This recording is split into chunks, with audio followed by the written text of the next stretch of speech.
How to hide Instagram app on Android device.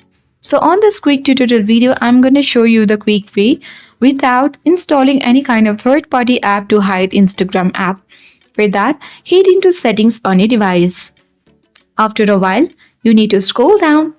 Now select privacy. Open this section and then go to privacy. You will see three options under privacy protection, that is app lock, hide apps and private save.